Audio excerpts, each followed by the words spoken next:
ಬರಕ್ಕಾಗತ್ತಾ? ಇಲ್ಲ. ಏನ್ ಯೋಚನೆ ಮಾಡ್ತಾ ಇದ್ಯಾ? ಅಮ್ಮಂಗೆ ಯಾವ ಕತೆ ಹೇಳೋದು ಅಂತ ಯೋಚಿಸ್ತಾ ಇದ್ದೀನಿ. ಕೋಲಾರದಿಂದ ತಲಗವಾರಕ್ಕೆ ಅರ್ಧ ಗಂಟೆಯಲ್ಲಿ ಬರ್ಬೋದಲ್ವಾ? ಬರ್ಬೋದಣ್ಣ. ಥ್ಯಾಂಕ್ಸ್, ನಾನು ಮತ್ತೆ ಮಾಡ್ತೀನಿ. ನಂದ, ನೀನು ಇಲ್ಲೇ ಹೇಳ್ಕೊಂಡು ಕೋಲಾರಕ್ಕೆ ಹೋಗು. ನರಸಿಂಹ ಅಂತ ನಮ್ಮವನ್ ಸಿಗ್ತಾನೆ, ಅವನ ಜೊತೆ ಸೇರ್ಕೊಂಡು ಅವಳನ್ನ ಹುಡುಕ್ರಿ. ನಾನು ಯಾಕಾದ್ರೂ ಇಲ್ಲಿಗೆ ಬಂದು? ಇದು ತುಂಬಾ ಕೆಟ್ಟ ಜಾಗ. ಬಂದು ಒಂದ್ ದಿವಸದಲ್ಲೆಲ್ಲ ತಿಳ್ಕೊಂಬಿಟ್ಟಿಯಾ? ನನ್ನ ತಂದೆ ಮಾತು ಕೇಳಬೇಕಾಗಿತ್ತು. ನಾನು ಯಾರಿಗೇನ್ ಮಾಡಿದ್ದೆ? ಕಾರಣ ಇಲ್ಲ ನನ್ನಿಂದ ಯಾಕೆ ಬಿದ್ದಿದ್ದಾರೆ? ಈ ದೇಶದಲ್ಲಿರೋರೆಲ್ಲ ಹೀಗೇನಾ? I hate India.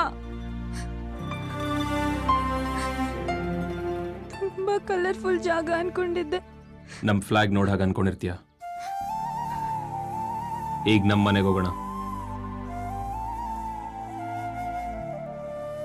ಈ ದೇಶದಲ್ಲೆಲ್ಲರೂ ಒಂದೇ ತರ ಇರಲ್ಲ.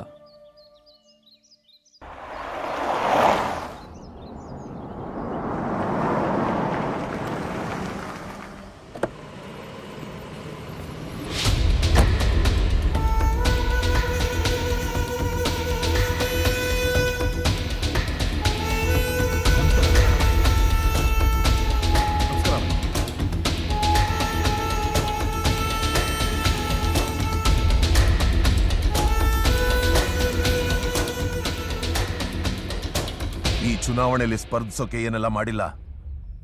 8,000 ಜನ ಶಿರಾದಲ್ಲಿ ನಿನ್ನ ಭಾಷಣ ಕೇಳೋದಿಕ್ ಕಾಯ್ತಿದ್ರೆ ನೀನಿಲ್ಲಿ ಒಂದು ಹುಡುಗಿ ಬಗ್ಗೆ ತಲೆ ಕೆಡಿಸ್ಕೊಂಡು ಕೂತಿದ್ಯ. ಹುಡುಗಿನ? ಅವಳು ಬರೀ ಹುಡುಗಿ ಅಲ್ಲ, ನಾನು 20 ವರ್ಷದ ಪ್ರತೀಕಾರ. ನಾನು ಇದಕ್ಕೆ ಅಂತ 20 ವರ್ಷಗಳಿಂದ ಕಾಯ್ತಾ ಇದ್ದೀನಿ. ಇನ್ನು ಎಲೆಕ್ಷನ್ 5 ವರ್ಷಕ್ಕೆ ಮತ್ತೆ ಬರುತ್ತೆ.